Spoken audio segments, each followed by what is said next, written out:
नमस्कार दोस्तों, मैं आप सभी का स्वागत करता हूं अपने YouTube चैनल एग्ज़ाम कॉपी में।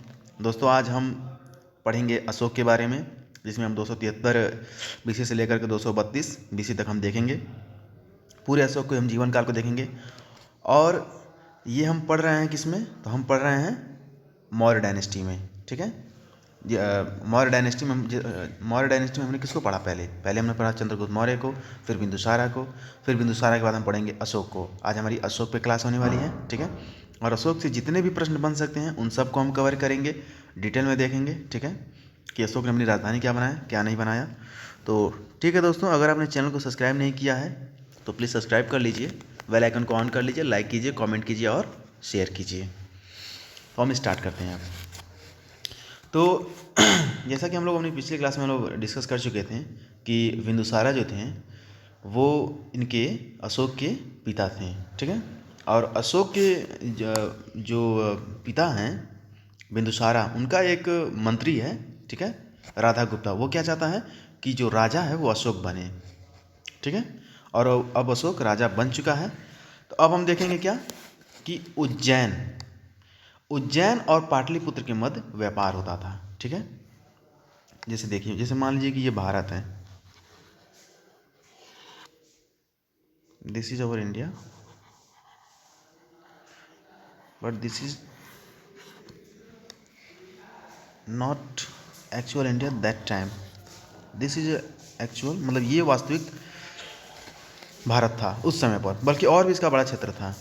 ठीक है, तो हुआ क्या कि जब मौर्य डायनेस्टी जब आई उसने इतना किया। ठीक है, इतना कैप्चर किया, मतलब घनानंद के टाइम पर। फिर ठीक है, फिर मौर्य डायनेस्टी जब आती है तो इतना इसने प्रसार कर दिया चंद्रगुप्त मौर्य ने। फिर बिंदुसारा ने क्या किया, इतना प्रसार कर लिया पूरा। अब क्या होगा कि अशोक जब आएगा तो अशोक पूरा ये सब एरिया जितना है सब कैप्चर कर लेगा, जितना है सब का सब। ठीक है, तो इसीलिए कहते हैं कि अशोक के टाइम पर सबसे ज़्यादा प्रसार हुआ था। ठीक है, तो उज्जैन और पाटलिपुत्र के मध्य में व्यापार होता था। अब मान लीजिए कि ये हमारा इंडिया हो गया। ठीक है, तो उज्जैन कहाँ है? हमारा मध्य प्रदेश की तरफ है। ठीक है, ये हमारा इंडिया हो गया। तो यहाँ पर हमारा उज्जैन हुआ करता था। ठीक है, और यहाँ पर हमारे क्या था? यहाँ पर हमारा इस एरिया में पाटलिपुत्र था, यहाँ पर जो कि राजधानी थी। और इसी के नीचे यहाँ पर उड़ीसा में कलिंगा, कलिंगा एक स्थान है। ठीक है, कलिंगा एक स्थान है, ये उड़ीसा में है। ठीक है, तो यहाँ पर हमारा पाटलिपुत्र हो गया, यहाँ पे हमारा उज्जैन हो गया, उज्जैन। ठीक है, अच्छा, उज्जैन, ये पाटलिपुत्र और ये कलिंगा। तो हुआ क्या कि उज्जैन और पाटलिपुत्र यानी यहाँ इन दोनों के बीच में व्यापार होता था। ठीक है, अच्छा, जब व्यापार जब होता था तो कलिंगा के जो लोग थे उन्होंने विरोध किया। क्या कहा कि ऐसा है कि आपके ये जो आप लोग जो कर रहे हैं व्यापार, इसकी वजह से हम लोग को काफ़ी ज़्यादा डिस्टर्बेंस हो रहा है और हम लोग आपको व्यापार नहीं करने देंगे। तो इस बात को लेकर के अशोक का जो ईगो था वो काफ़ी ज़्यादा हर्ट हो गया और उसने क्या किया कि कलिंगा पर युद्ध कर दिया। ठीक है, और उसने युद्ध किया और इसमें तकरीबन लाखों लोग मारे गए थे, कई लाख लोग मारे गए थे। ठीक है, बाद में अशोक को काफ़ी ज़्यादा पछतावा भी हुआ कि ऐसा होना नहीं चाहिए था जो मुझसे हो गया। तो काफ़ी ज़्यादा डिस्टर्ब हो गया और उसने क्या किया कि फिर बौद्ध धर्म को ये स्वीकार कर लेता है। तो बौद्ध धर्म को जब ये स्वीकार करता है अशोक, तो बौद्ध धर्म स्वीकार करने की जो सलाह दिया था वो दिया था किसने? उपगुप्ता ने। उपगुप्ता ने इसको बौद्ध धर्म का स्वीकार करने के लिए सलाह दिया था। ठीक है, तो कलिंगा की जो युद्ध की जो जानकारी है ना दोस्तों, ये हमें मिलता है अशोक का जो 13वां जो शिलालेख है, ये पूछा जाता है 13वें शिलालेख। शिलालेख, शिलालेख मतलब शिला मतलब पत्थर और लेख मतलब लिखा, यानी पत्थर पर लिखा हुआ है। ठीक है, तो 13वें शिलालेख से हमें क्या पता चलता है कि कलिंगा युद्ध के बारे में हमें जानकारी मिलती है। कलिंगा युद्ध के बारे में हमें फुल इन्फॉर्मेशन इससे मिलता है। ठीक है, तो इस चीज़ को आप लोग ध्यान रखिएगा।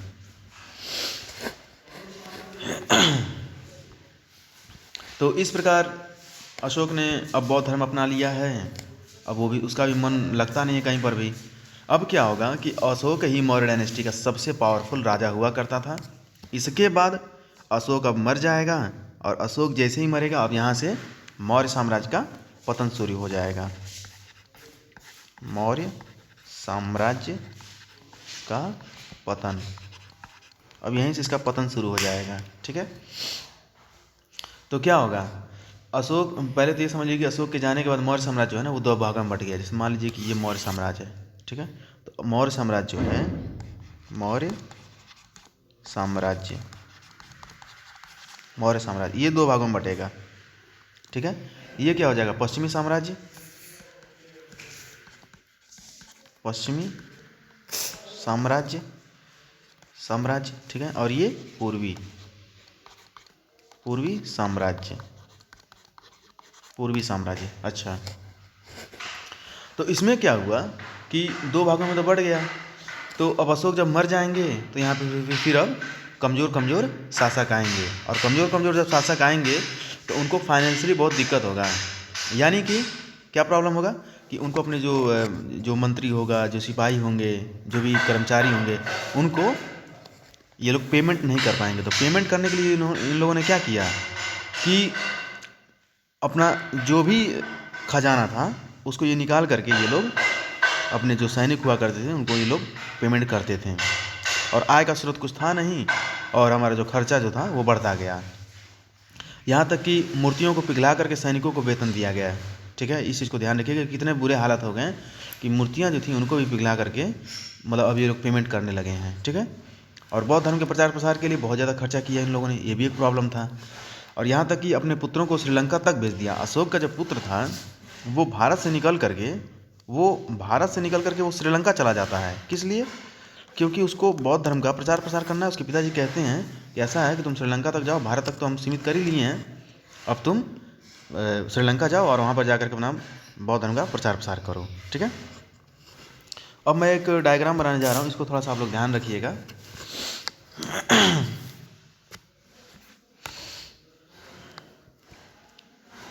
ये मान लीजिए कि ये हमारा भारत है। ठीक है, दिस इज अवर इंडिया, ये हमारा भारत है, लेकिन हम बात करेंगे उस समय की भारत की। ठीक है, तो यहाँ पर क्या है, उत्तर,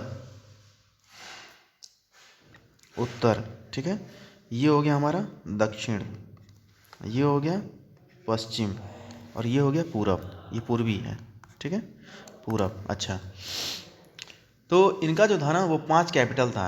ठीक है, 5 प्रकार से ये लोग अपना मतलब क्या कहते हैं कि जहाँ पे ये लोग पावर जो था इनका ना वो 5, जैसे मान लीजिए कि इस चीज़ को आप ऐसे समझ लीजिए कि जैसे मान लीजिए गवर्नर है आरबीआई का। ठीक है, आरबीआई का गवर्नर है, आरबीआई का गवर्नर है, ये गवर्नर हो गया, तो इसके 4 सहायक होंगे ना। इसी प्रकार से ये चीज़ है। उत्तर में जो था,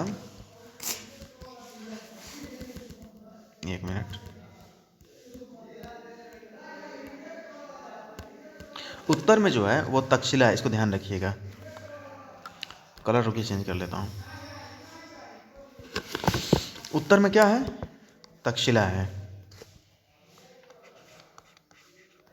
तक्षशिला।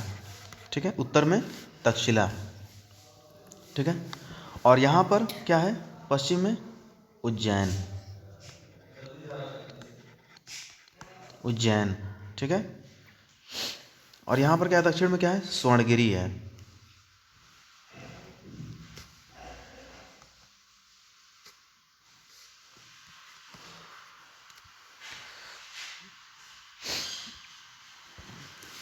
एक मिनट,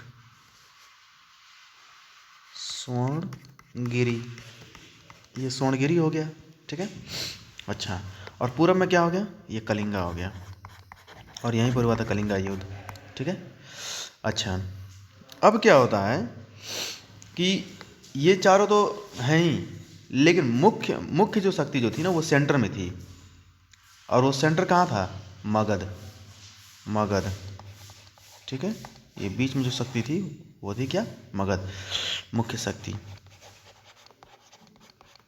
मुख्य शक्ति। अच्छा, 60 से 70% जो पावर था ना वो यहीं पर था। ठीक है, और इन सब में थोड़ा थोड़ा पावर बटा हुआ था, क्योंकि देखिए मेन जो राजा होता था ना वो यहाँ बैठता था मगध में। ठीक है, और बाकी जिनके जो सहायक होते थे वो यहाँ बैठेंगे, यहाँ बैठेंगे, यहाँ बैठेंगे, देखिए चारों दिशाओं में बैठा के एकदम सेट किए हैं सब ये सब, कि कहीं से भी कोई दिक्कत होगा तो तुरंत संभाल लिया जाएगा, इसलिए ऐसा होता था। ठीक है, तो इस चीज़ को आपको ध्यान रखना है कि जो सेंट्रल पावर जो था वो कहाँ था, वो मगध में था। ठीक है, अब आगे देखते हैं। आगे कुछ ऐसे टर्म हैं दोस्तों जो कि मतलब पूछे जाते हैं, इनको आप थोड़ा ध्यान रखिएगा। जैसे मान लीजिए कि सीताध्यक्ष, सीताध्यक्ष ये क्या था, तो ये कृषि विभाग का मुख्य अधिकारी था। कृषि विभाग का मुख्य अधिकारी। ठीक है, अच्छा नवाध्यक्ष, इसको भी याद रखिएगा। नवाध्यक्ष क्या था, तो ये पानी की जहाज़ों का अधिकारी, जैसा कि आप नेवी नवा ऐसे आप इसको याद कर सकते हैं। ठीक है, पानी की जहाज, एक मिनट, पानी की जहाज, जहाज का अधिकारी।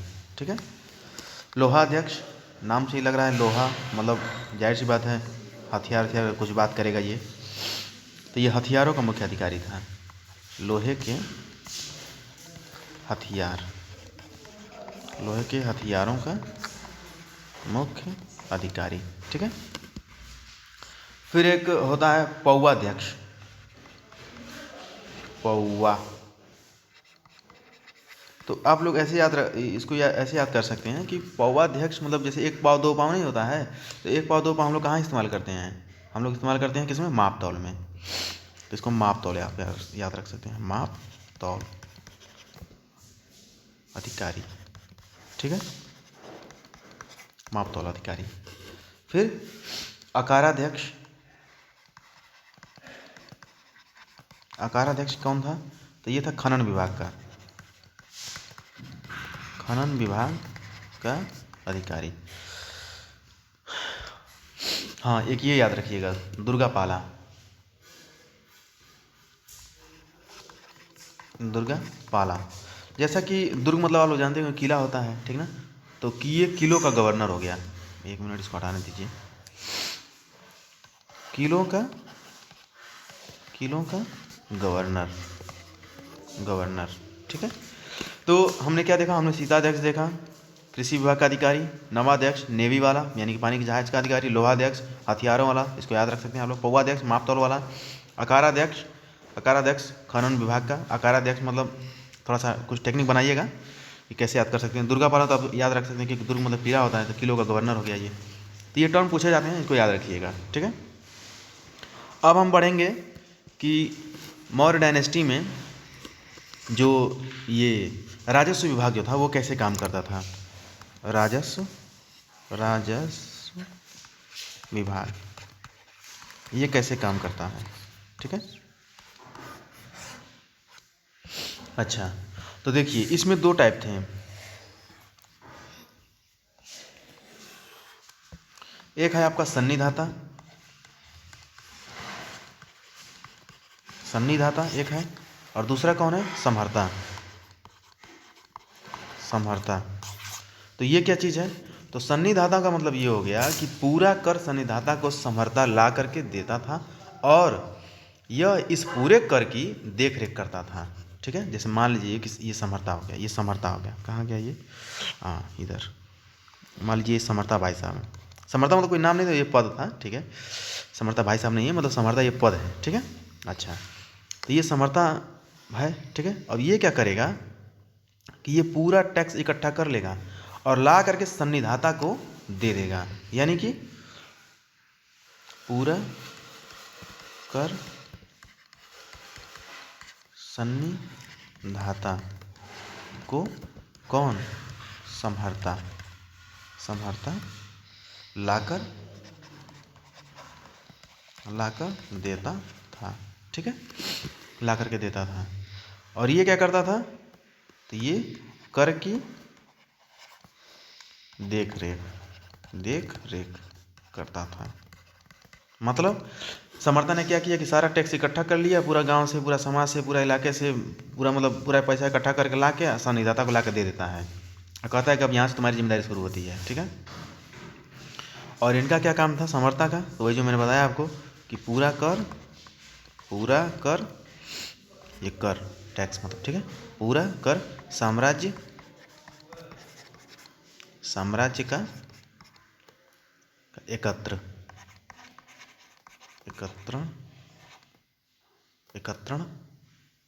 करने वाला, ठीक है। तो इनका जो मेनली काम था, अब देखिए इनका नाम हम रख दे रहे हैं एक्स और इनका नाम हो जा रहा है वाई। बस आप इतना समझ लीजिए कि वाई जो है इसके पद का नाम है समर्था। ये क्या करता है कि ये पूरा पैसा रुपया जितना है टैक्स वो इकट्ठा करता है।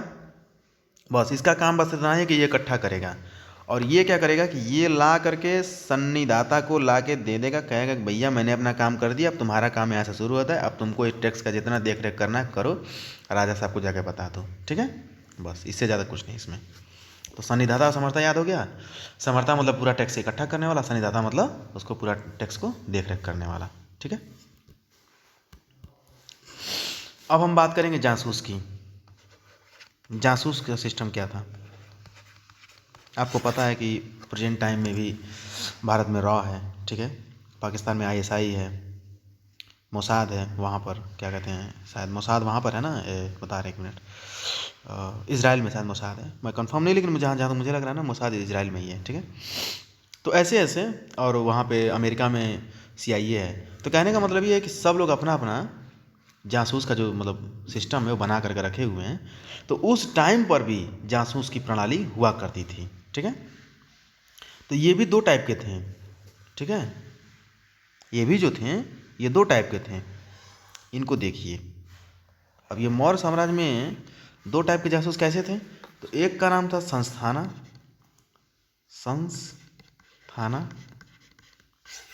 और दूसरा था संचारी। मतलब साहब इसका ये हुआ कि संस्थाना जो है वो किसी विशेष स्थान पर रह करके जासूसी करेगा, यानी कि विशेष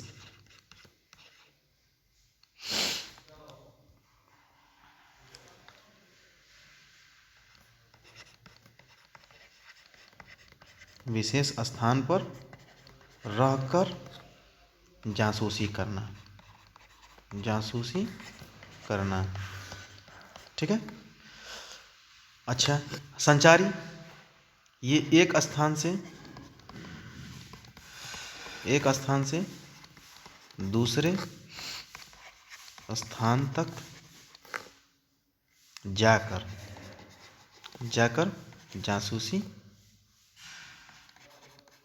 जासूसी करना।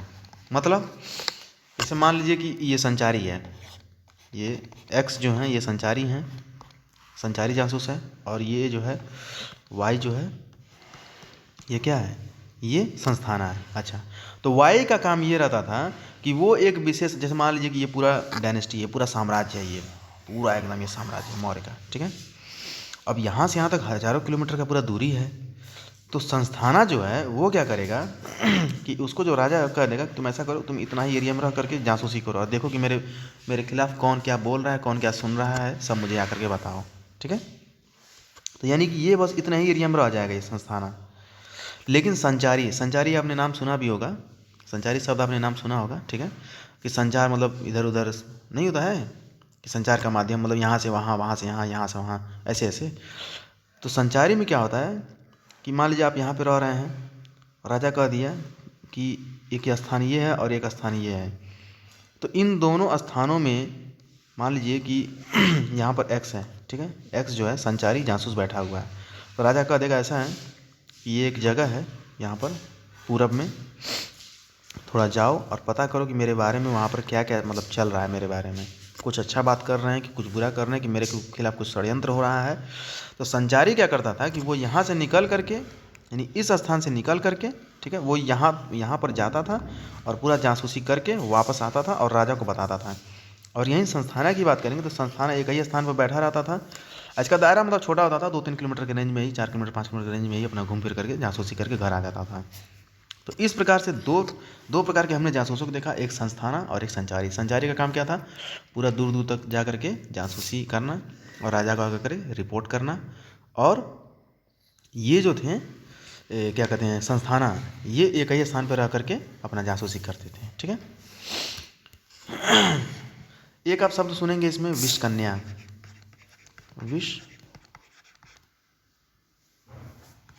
विषकन्या। विषकन्या क्या होती है?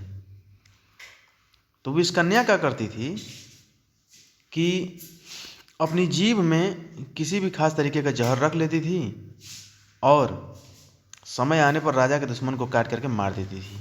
बस इतना ही इसका मतलब है, इतना बस आपको ध्यान रखना है और इससे ज़्यादा कुछ नहीं। ठीक है। ओके, मतलब अपनी जीभ पर विशेष जहर रखती थी।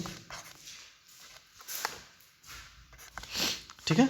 विशेष रूप का जहर रखती थी और जैसे पता चला कि हाँ ये राजा का दुश्मन है, जैसे मान लीजिए कि ये विषकन्या है। ठीक है, ये विषकन्या है और यहाँ पे कोई ऐसा आदमी है जो राजा के बारे में कुछ बुराई कर रहा है, चाहे राजा को मारने का, चाहे मतलब कुछ भी करने का उसके खिलाफ षड्यंत्र कर रहा है। तो ये इस विषकन्या को जैसे पता चलेगा, इसके पास जाएगी और धीरे से इसको काट लेगी, काट के भाग जाएगी। और ये क्या होंगे, ये 5 मिनट के अंदर ऊपर चले जाएंगे। ठीक है। देखिए, मौर्य डायनेस्टी में अंतिम हम राजा पढ़ने जा रहे हैं। उसके बाद हम देखेंगे शुंगा वंश की स्थापना हो जाएगी। तो एक ही मतलब ये पूछा जाता है कि मौर्य साम्राज्य में अंतिम राजा कौन था। ठीक है। तो इसको बस आपको ध्यान रखना है क्योंकि ये पूछा जाता है। बृहद्रथा। ठीक है, ये नाम कई बार परीक्षा में पूछा जा चुका है। ये क्या है, ये अंतिम मौर्य साम्राज्य का राजा, अंतिम राजा था ये। ठीक है। तो इसके साथ क्या होता है, बृहद्रथा के साथ क्या हुआ कि इसका एक सैनिक अधिकारी इसकी मृत्यु कारित कर देता है, जिसका नाम क्या था, पुष्यशुंग मित्रा। ठीक है। तो एक सैनिक अधिकारी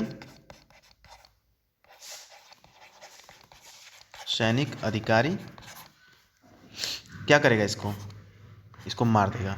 जैसे मान लीजिए कि ये बृहद्रथा है। ठीक है। और ये कौन है, ये एक सैनिक अधिकारी है। इसको क्या करेगा, इसको मार देगा। और ये बृहद्रथा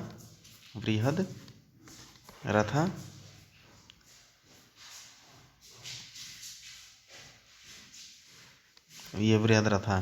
ठीक है, ये बृहद्रथा भाई साहब हैं। और ये कौन है, ये एक सैनिक अधिकारी है, इसको मार देगा। इसका क्या नाम है, पुष्य, सही हो गया ना,